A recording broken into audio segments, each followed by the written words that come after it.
नमस्कार दोस्तों, मैं विकास शाक्य एक बार फिर से आप सबका स्वागत करता हूं अपने चैनल पर। और आज हम डिस्कस करने जा रहे हैं अष्टावक्र गीता चैप्टर नंबर 18 के दो श्लोक नंबर 47 और 48। ठीक है, 47 एंड 48 ये दो श्लोक हम डिस्कस करेंगे। लेकिन हर बार की तरह इस बार भी मैं आपको एक बार बता दूं कि अगर आपको स्पिरिचुअल स्टडी खुद से करनी है तो दो तीन चीजें आपको कर लेनी चाहिए। पहले तो ये कि भगवत गीता का जो चैप्टर नंबर 13 है और 14 है, वहां पर परा अपरा प्रकृति के 24 तत्व, इन 24 तत्वों में मन बुद्धि अहंकार भी आते हैं। उसके अलावा इन 24 तत्वों में एक तत्व ये भी आता है जो प्रकृति के 3 गुणों के द्वारा एक ही तत्व के रूप में गिना जाता है। और इसका क्या प्रभाव पड़ता है हमारे ऊपर, इन सब के प्रभाव की जो समझ है, जो अंडरस्टैंडिंग है, वो आपको चैप्टर नंबर 13 और 14 के माध्यम से अच्छे तरीके से हो जाएगी।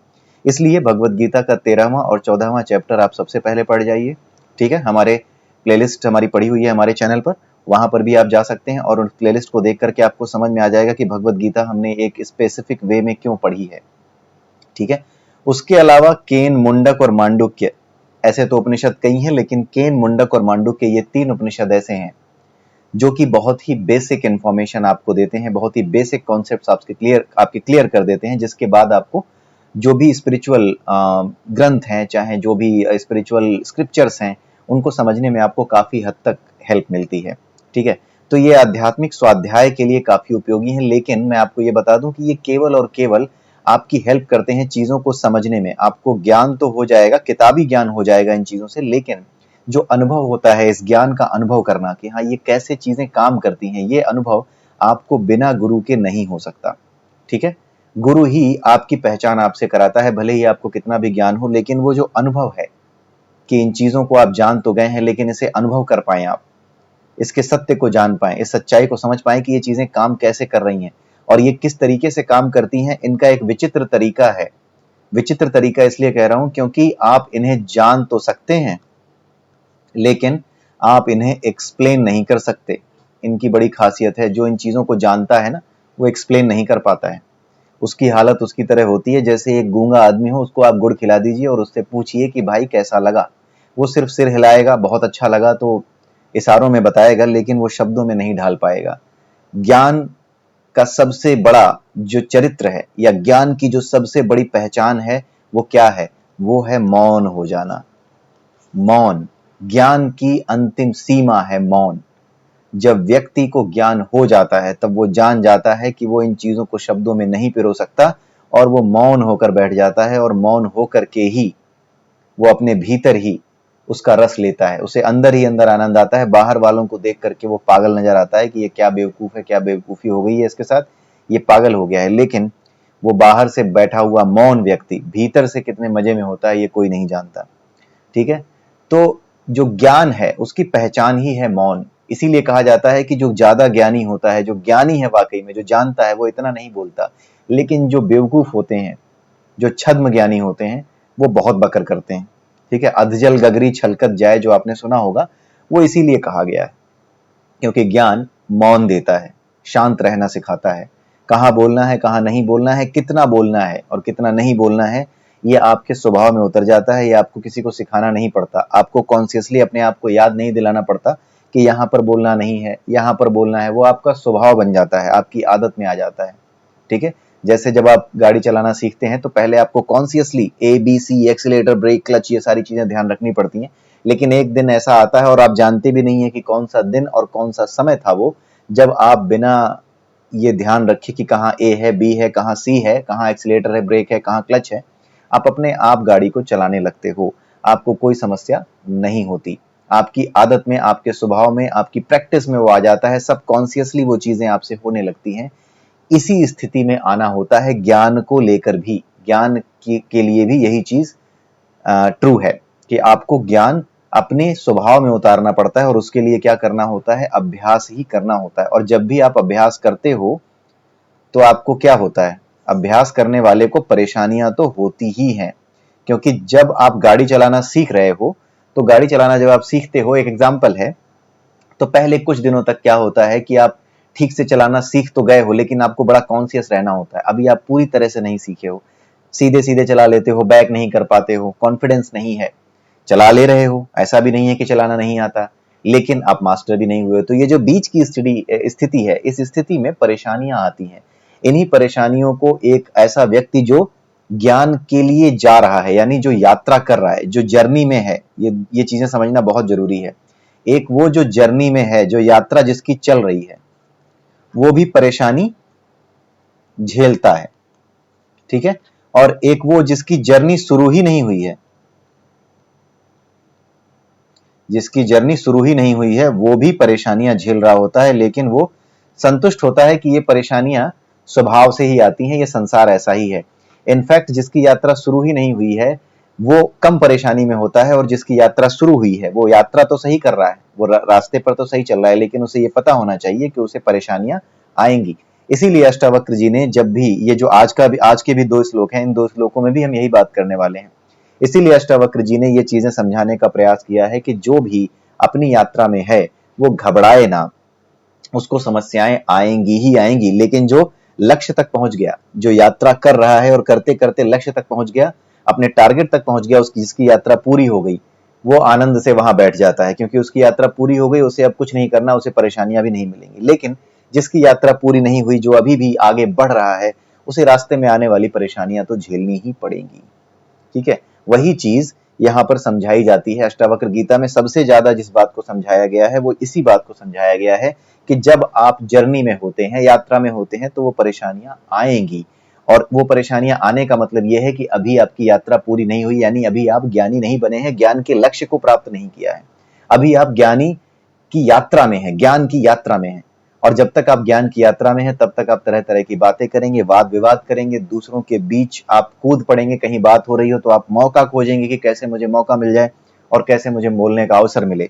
कुछ लोगों को आपने देखा होगा कि जैसे ही कहीं कुछ वाद विवाद होगा या कहीं पर कुछ किसी स्क्रिप्चर को लेकर के, भगवत गीता को लेकर के या वेदों पुराणों को लेकर के कोई बात शुरू होगी तो वो उछल करके आएंगे, उनको बड़ा रुचि आती है इन चीजों में, बहुत जल्दी से कूदते हैं और अपनी तरफ से सामने रखने की कोशिश करते हैं। तो ये वो लोग होते हैं जिन्हें पता तो होता है, लेकिन ये नहीं पता होता कि अभी ज्ञानी हुए नहीं हो, अभी तुम्हारी यात्रा चल रही है। इसलिए इस बात को भी समझो कि मौन रखना सीखना पड़ेगा, मौन रखना सीखना भी जरूरी होगा।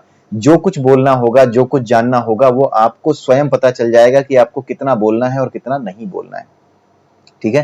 तो ये कला जब विकसित हो जाती है, कहाँ बोलना है, कहाँ नहीं बोलना है, कितना बोलना है, कितना नहीं बोलना है, तब आप समझिए कि अब आपकी यात्रा या तो खत्म होने वाली है या बहुत तेजी से आगे बढ़ रही है। क्योंकि ज्ञान की असली पहचान यही है, क्या? मौन।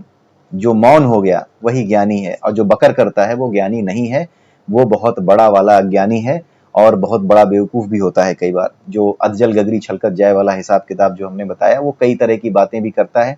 कई बार अगर गलत कुछ ऐसे प्रश्न उसके सामने आ जाते हैं, कुछ गलत प्रश्न उसके सामने आ जाते हैं, कुछ चुनौतियां उसके सामने जब आ जाती हैं, तो वो अपने तरफ से ही प्रश्नों के सही उत्तर न जानते हुए भी, क्योंकि उसे अपना अपमान महसूस हो रहा होता है, तो वो उन प्रश्नों के उत्तर भी अपने तरीके से जोड़ तोड़ कर देने के प्रयास करता है। ये मूर्खता है, ये नहीं करनी चाहिए। ये मौन सबसे अधिक आवश्यक है और ये मौन सबसे बड़ी पहचान है ज्ञानी की, ठीक है। तो आइए अब चलते हैं 47वें और 48वें श्लोक को समझते हैं। 47वें श्लोक में अष्टावक्र जी जनक से कहते हैं कि जो व्यक्ति शंका रहित है, शंका रहित यानी कोई डाउट है ही नहीं। किस चीज में कोई डाउट नहीं है?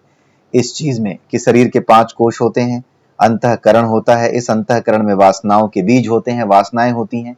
जब हम किसी चीज कोई काम करते हैं और उस काम के फल से अपने आप को जोड़ लेते हैं कि मुझे इस काम के बदले ये चाहिए ही, तो वो क्या बन जाता है? वो एक वासना बन करके अटक जाता है आपके अंतःकरण में, ठीक है। लेकिन जिसको ये पता है कि हाँ ऐसे ही ये पूरी मॉडस ऑपरेंडी है, ये पूरे की पूरी बॉडी की हमारी, ये पूरी की पूरी जो जीवात्मा है हमारी, उसकी पूरी मॉडस ऑपरेंडी ऐसी ही है, वो क्या होता है? उसे कोई शंका नहीं होती, उसे पता होता है कि ये सब चीजें क्यों हो रही हैं, और वो मुक्त मन वाला होता है। क्यों? क्योंकि जब उसे ये पता है तो वो अपने आप को क्या कर चुका होता है? वो अपने आप को तैयार कर चुका होता है, प्रैक्टिस कर करके अपने आप को यहाँ से, इन मनोमय कोश में स्थित वासनाओं से दूर कर चुका होता है। उसे अब कॉन्शियसली ऐसा नहीं करना पड़ता कि मेरा मन वासनाओं की ओर भाग रहा है, मुझे भागने नहीं देना है, मेरा मन मीठा खाने को कर रहा है, मुझे नहीं खाने देना है, आज मैं व्रत हूं, मुझे खाने का मन कर रहा है, भूख लग रही है, व्रत हूं फिर भी भूख लग रही है। उसे ऐसा सोचना नहीं पड़ता, मुझे भूख लग रही है तो मुझे नहीं खाना चाहिए, व्रत है, तो वो जबरदस्ती अपने पेट को दबा के नहीं बैठता। ये सब स्वभाव से होने लगता है। क्यों? क्योंकि वो जान जाता है कि ये सब हो क्यों रहा है, ये सब केवल रिएक्शन है। और जब आप अपने आप को प्रैक्टिस में ले आते हैं, तो यही चीजें जो ये वासनाएं हैं फिर आपका पीछा छोड़ देती हैं, ये आप पर असर नहीं कर पाती। ठीक है, यहाँ पर यही बात बताई गई है कि जो व्यक्ति शंका रहित है और मुक्त मन वाला है, वो मुक्तिकारी योग यानी मुक्ति को प्राप्त करने के लिए जो योग किए जाते हैं, जैसे यम है, नियम है, आसन है, प्राणायाम है, प्रत्याहार है, ध्यान है, धारणा है, समाधि है, ये जो अष्टांग योग है, इसका पालन कौन करता है? जिसे मुक्ति की इच्छा है।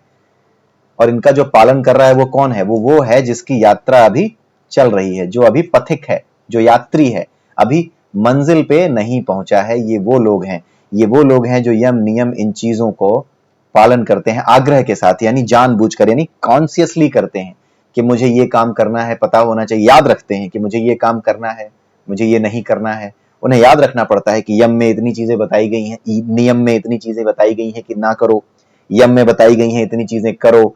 तो वो उनको याद रखता है, याद रख करके उसका व्यवहार करता है। जैसे ही कुछ परेशानी आती है उसके सामने, उसे गुस्सा आता है या उसे परेशानी होती है कि मैं गलत जा रहा हूं, तो वो अपने मन को समझाता है, नहीं नहीं उधर नहीं जाना है, शांत रहे। कॉन्शियसली वो अपने आप को समझा रहा होता है। तो ये जो कॉन्शियसली अपने आप को समझा रहा होता है, ये यात्री होता है, इसकी यात्रा अभी चल रही होती है, क्योंकि अभी ये प्रैक्टिस कर रहा है। ठीक वैसे ही गाड़ी चलाने वाला अभी गाड़ी सीख रहा है, कुछ गलतियां होंगी, ब्रेक की जगह एक्सीलेटर मार देगा, एक्सीलेटर की जगह क्लच दबा देगा, इस तरह की चीजें करेगा। तो पूरी तरह से वो अज्ञानी भी नहीं है और अभी लक्ष्य पे पहुंचा भी नहीं है। यही स्थिति यहाँ पर बताई गई है कि जो व्यक्ति शंका रहित है और मुक्त मन वाला है, वो इन चीजों का पालन जानबूझ करके नहीं करता, यम नियम इन चीजों का। उसकी यात्रा चल नहीं रही, उसकी यात्रा पूरी हो चुकी है, वो मंजिल पे पहुंच चुका है। तो जो मंजिल पे पहुंच चुका है, जिसकी यात्रा पूरी हो चुकी है, उसके साथ क्या होगा? उसके लिए ये चीजें किस में आ जाएंगी? प्रैक्टिस में आ जाएंगी। क्योंकि जो यम नियम इन चीजों का पालन कर रहा था, वो पहले परेशान होता था, लेकिन जब वो मंजिल पे पहुंच गया, उसने ज्ञान के लक्ष्य को देख लिया, अपने आप को समझ लिया कि जो कुछ है वो यही आत्मा है, यानी जो चेतना है, परम चेतना है, जिससे ये सारा का सारा पदार्थ जो ऊपर बना हुआ है, ये पूरी की पूरी जीवात्मा इसी से प्रकाशित होती है।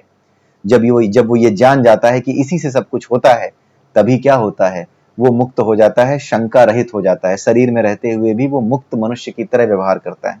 ठीक है, और ऐसा व्यक्ति खाते समय, देखते समय, सुनते समय, जो जिसकी यात्रा चल रही है, जो अभी यम नियम का पालन कर रहा है, वो खाते समय, देखते समय इन चीजों का ध्यान रखता है कि उसे क्या खाना है, क्या नहीं खाना है। वो कॉन्शियसली इन चीजों का ध्यान रखता है कि उसे ये खाना है, ये नहीं खाना है, उसे ये बात सुननी है, ये नहीं सुननी है, उसे ये चीज छूनी है, ये चीज नहीं छूनी है, उसे क्या खाना है, क्या नहीं खाना है, किन चीजों में उसे उलझना है, किन चीजों में नहीं उलझना है, वो कॉन्शियसली करता है। अपने मन को समझाता है, उसे बार बार सीधे रास्ते पर लाता है कि तू उधर मत भाग, इधर चल। ये वो आदमी है जिसकी यात्रा चल रही है। लेकिन जिसकी यात्रा पूरी हो गई, वो क्या हो गया? वो मंजिल पे पहुंच गया। फिर वो देखता है, सुनता हुआ, स्पर्श करता हुआ, सूंघता हुआ, खाता हुआ, वो क्या करता है? वो यम नियम का पालन जानबूझ करके कॉन्शियसली नहीं करता, ये उसके सबकॉन्शियस माइंड का हिस्सा बन जाता है। बस यही यहाँ पे समझाया जा रहा है। आई होप कि बहुत सिंपल श्लोक था, ये आपको समझ में आ गया होगा। थोड़ी लैंग्वेज टेढ़ी होती है, लेकिन आपको इसे समझना पड़ता है, और ये बहुत कोई मुश्किल लैंग्वेज नहीं है। अगर आप इस विज्ञान को जानते हैं, ये सारा परा अपरा और शरीर के 5 कोश का विज्ञान आप समझ चुके हैं, भगवत गीता अगर आप समझ चुके हैं, तो आपको ये सारी चीजें समझने में कोई समस्या नहीं आएगी।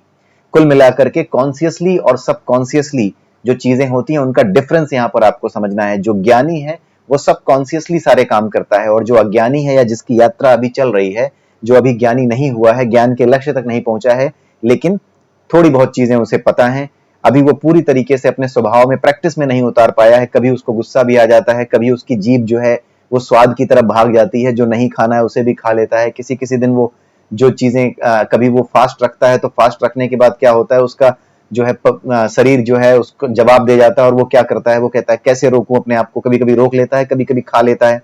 तो ये गलतियां जो होती रहती हैं, ये जो चीजें होती रहती हैं, ये प्रैक्टिस करते समय होती हैं। जब आप प्रैक्टिस करते हो तो गलतियां होती हैं।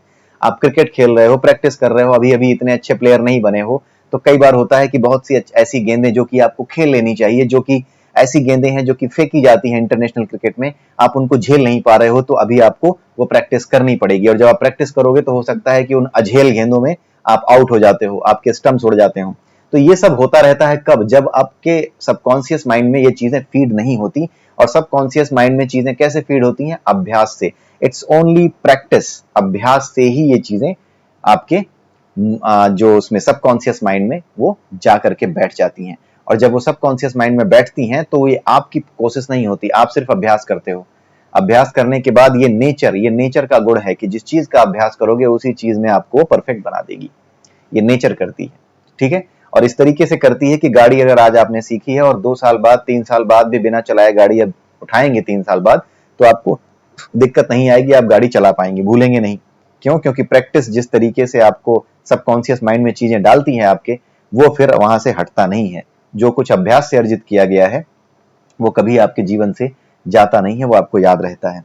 अब इसमें नीचे यही चीज समझाने के लिए एक्सप्लेनेशन दिया हुआ है कि जो ज्ञान के इच्छुक हैं वो जिस पथ पर अभी चल रहे हैं, ज्ञानी उस पथ के लक्ष्य पर पहुंच चुका होता है।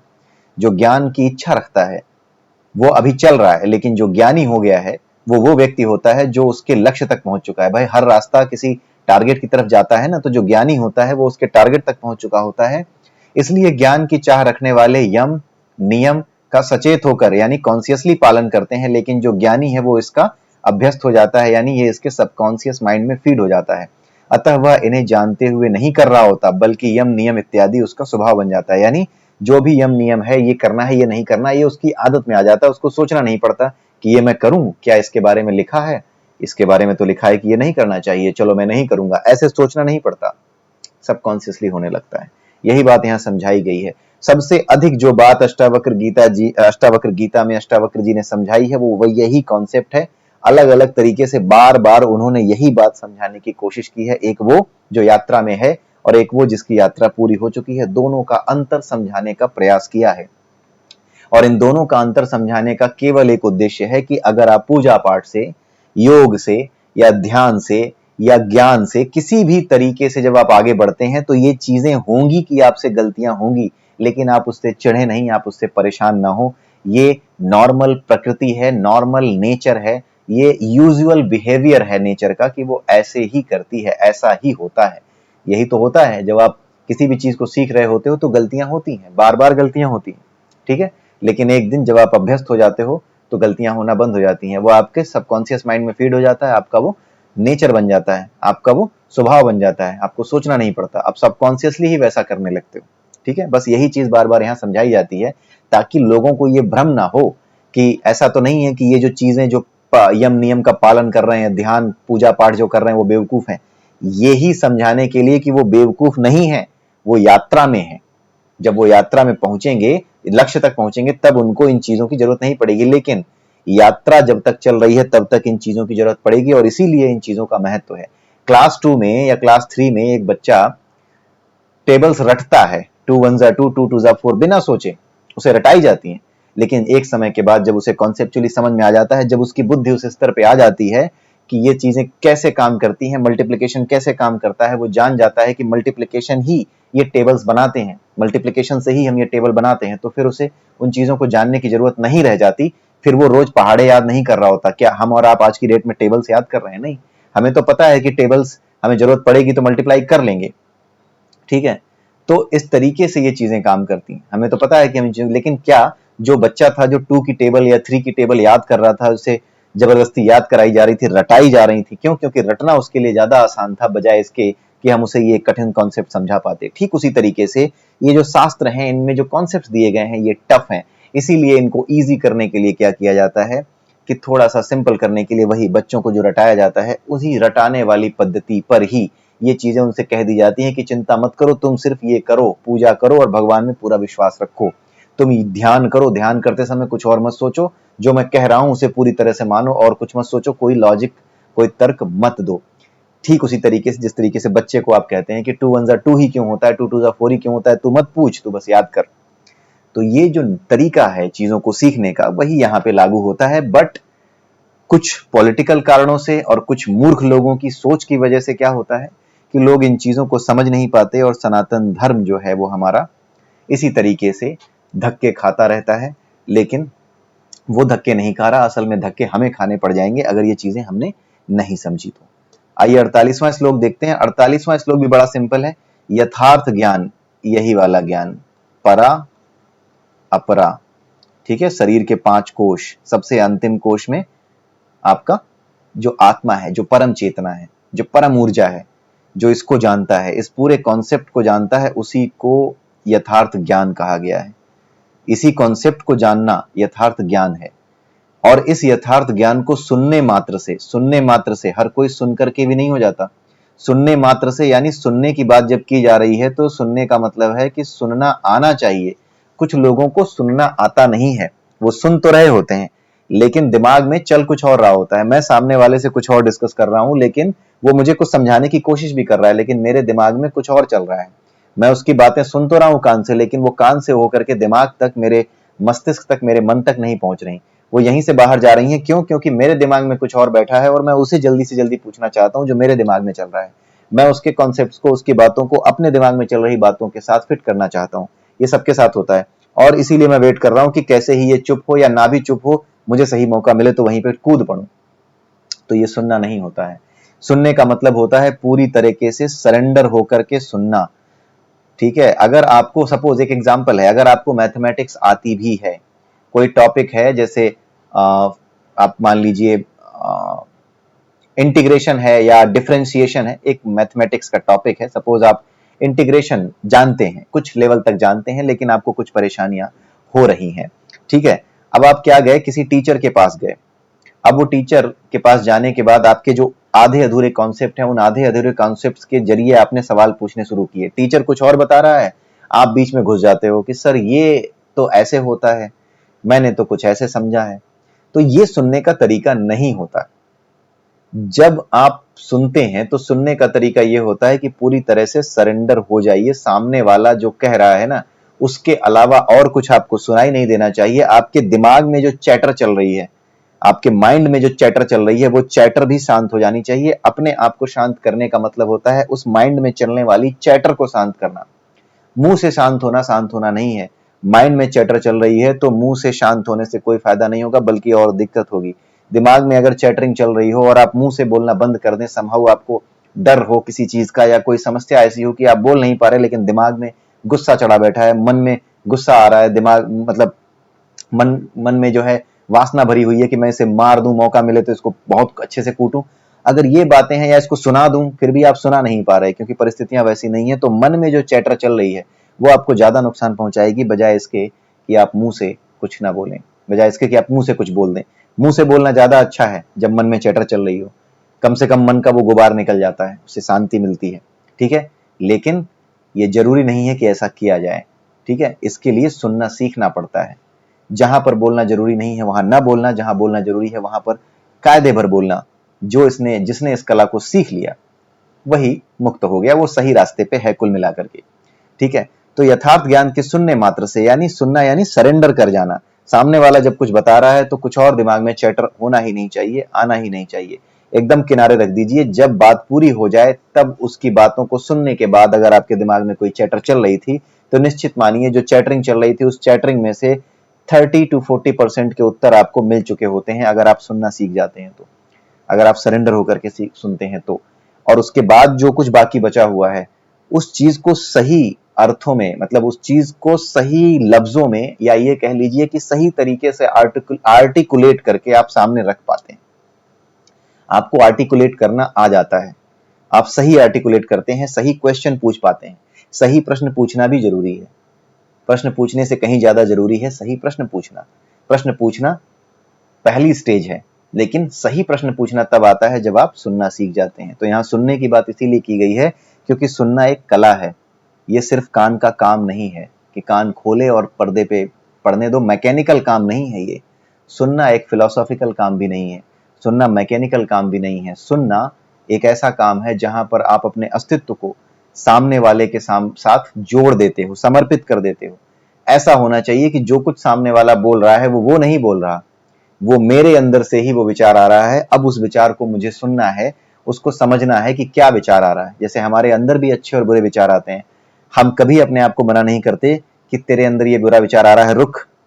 लेकिन सामने वाला अगर सही भी बोल रहा है, कुछ गलत कह भी नहीं रहा, फिर भी मन में इतनी बेचैनी होती है, इतनी खुराफात होती है कि जैसे लगता है कि कब इसकी बात को हम काट दें। ये सुनना नहीं होता, ये समस्या होती है। ठीक है?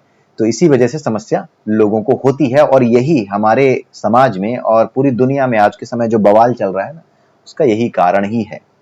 पूरी दुनिया में, पूरे समाज में ये जो बवाल चल रहे हैं, इसका कारण यही है, ना सुनना, सुनने की कला ज्ञात ना होना। ठीक है, यहां पर भी वही बात बताई जा रही है कि जो सुनना जानता है और सही ज्ञान को जान जाता है, उसकी बुद्धि कैसी हो जाती है? शुद्ध। बुद्धि हम कैसे जानते हैं? बुद्धि हम जानते हैं ऐसे कि बुद्धि जो है फ्रेंड है किसकी? मन की। जैसा मन होगा ना वैसी बुद्धि काम करेगी। मन में अगर लस्ट है, मन में अगर वासना है, तो होगा क्या? हमारी बुद्धि भी वैसे ही उपाय करेगी। जैसी मन में वासना है वैसी बुद्धि हमारी काम करेगी। मन में अगर है किसी से बदला लेने की भावना, तो हमारी बुद्धि क्या करेगी? चलो बदला ले लेते हैं, ठीक है, उसी हिसाब से योजना बनाएगी, उसी हिसाब से आपको उपाय सुझाएगी आपके भीतर से ही। लेकिन जो व्यक्ति यथार्थ ज्ञान को जान गया, वो किसी से द्वेष नहीं करता, क्योंकि द्वेष तभी होता है जब आप किसी वासना से जुड़ जाएं।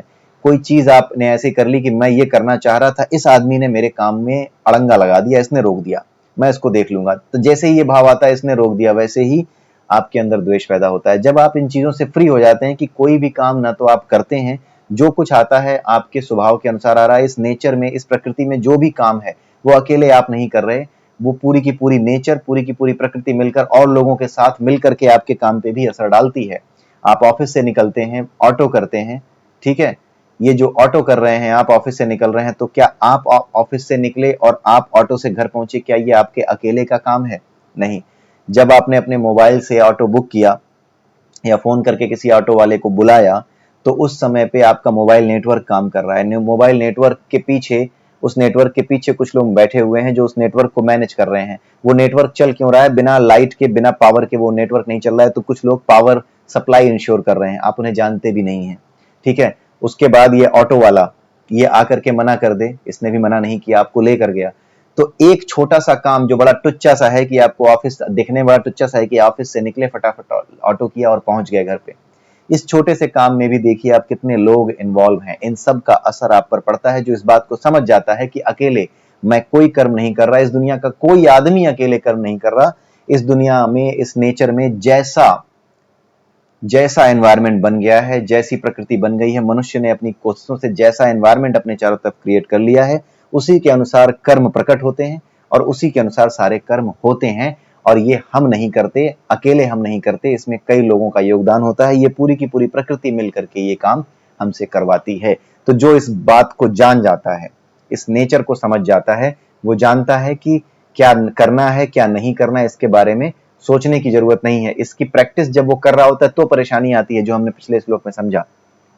लेकिन जब उसको वास्तविक ज्ञान प्राप्त हो जाता है, यानी वो ज्ञानी हो जाता है। एक ज्ञानी है जो लक्ष्य पे पहुंच चुका है, टारगेट पे पहुंच चुका है, और एक है ज्ञान के रास्ते में चलने वाला, ज्ञान का पथिक, जो यात्री है। वो यात्री अभी पहुंचा नहीं है लक्ष्य पे। उस यात्री को क्या करना होता है? आचार व्यवहार देखना पड़ता है कि मुझे ये करना है, ये नहीं करना है, ठीक है। और उदासीनता को भी देखना पड़ता है। जैसे भगवान कृष्ण कहते हैं ना कि हाँ, आप कर्म फल की चिंता मत करो, चाहे सफलता मिले चाहे असफलता मिले, दोनों में ही न्यूट्रल रहो, अपना काम करते रहो। तो ये जो चीजें कही हैं उन्होंने, ये जो उदासीनता है, ये कहने भर से नहीं आ जाती। जब व्यक्ति इनकी प्रैक्टिस करता है ना, तो उसको परेशानियां आती हैं। वो इन बातों को सुन करके अपने जीवन में जब उतारता है, तो कई बार उसको खीज होती है कि ऐसा कैसे पॉसिबल है, मैं कर नहीं पा रहा, लेकिन चलो भगवान ने कहा है तो मैं करूंगा। ऐसा कहा गया है, ज्ञानियों ने ऐसा कहा है, खुद भगवान कृष्ण ने गीता में ऐसा कहा है, तो मैं ऐसा करूंगा। जब वो ऐसा करने की कोशिश करता है तो खींचतान चलती है। किसी दिन उसको सफलता मिलती है तो खुश होता है, फिर भी उसको तुरंत श्लोक याद आता है, भगवान के सामने खड़ा होता है, कहता है नहीं नहीं, ज्यादा उड़ने की जरूरत नहीं है, मैं ज्यादा कुछ नहीं करूंगा। वो बनावटी रूप से शांत होकर बैठता है, लेकिन ये बनावट भी जरूरी है, क्योंकि ये प्रैक्टिस वो अपने आप को याद दिला रहा है कि ये नहीं करना है, ठीक है। ये भी जरूरी है। करते करते, प्रैक्टिस करते करते आप एक दिन परफेक्ट हो जाते हो, और क्या होता है, आप जो है जानबूझ करके नहीं, बल्कि ना जानते हुए सबकॉन्शियसली ही सही व्यवहार करने लगते हो, सही काम करने लगते हो। आप जो है क्या नहीं करना है वो जान जाते हो। अपने आप, आपकी जो अंदर की नेचर है, वो खुद अंदर की जो प्रवृत्ति है आपके साथ खुद ऐसा करने लगती है। आप खुद इस तरीके से अपने आप को बना लेते हो, सबकॉन्शियसली आप ये सारे काम करने लगते हो। और उदासीन भी आप सबकॉन्शियसली ही हो जाते हो। यानी सफलता और असफलता, अगर कोई चीज मिल गई तो आप उड़ते नहीं, नहीं मिली तो दुखी नहीं होते। अपने आप, मतलब कॉन्शियसली आपको ये नहीं करना पड़ता कि दुखी क्यों हो रहे हो, न्यूट्रल हो जाओ, ऐसा करना नहीं पड़ता। ये नेचर बन जाता है। वही प्रैक्टिस वाली चीज है। प्रैक्टिस करने के बाद ये आपका नेचर बन जाता है। आपको सोचना नहीं पड़ता कि नहीं मुझे तो न्यूट्रल रहना है, आप अपने आप रहने लगते हो, ठीक है। तो इसी के साथ ये जो 2 श्लोक हैं आज के ये समाप्त होते हैं। नीचे मैंने इसकी जो है डिस्क्रिप्शन भी दे रखी है, आप चाहें तो इसको पढ़ सकते हैं और आप इसको देख सकते हैं। ठीक है, ये आखिरी श्लोक में यहाँ पर लिखा हुआ है कि इन सबको सचेत होकर देखना और तदनुसार व्यवहार करना उनका काम है जो अभी ज्ञान के पथ के पथिक हैं। अभी वो ज्ञान के लक्ष्य पर पहुंचे नहीं हैं, उनका काम है। किंतु जो ज्ञान के पथ तक पहुंच चुके हैं, लक्ष्य तक पहुंच चुके हैं, वो इसका व्यवहार करते हुए न करके, व्यवहार जानते हुए न करके स्वभाव से करते हैं। यानी जानबूझ करके उनको अपने आप को रोकना नहीं पड़ता कि भाई रुक, ज्यादा खुश नहीं होना, भाई रुक, ज्यादा दुखी नहीं होना, न्यूट्रल रहना, ये सब उनको याद नहीं दिलाना पड़ता, ये अपने आप होने लगता है। ठीक है, वही प्रैक्टिस वाली चीज जो हमने डिस्कस की। तो इसी के साथ आज का ये वीडियो हम समाप्त करते हैं। उम्मीद करता हूं कि आपको ये समझ में आया होगा। नहीं समझ में आया है तो आप मुझे लिख कर बताइएगा कमेंट सेक्शन में। इसी के साथ आप सबसे मैं विदा लेता हूं। जय श्री राम, जय श्री कृष्ण, जय श्री राधे।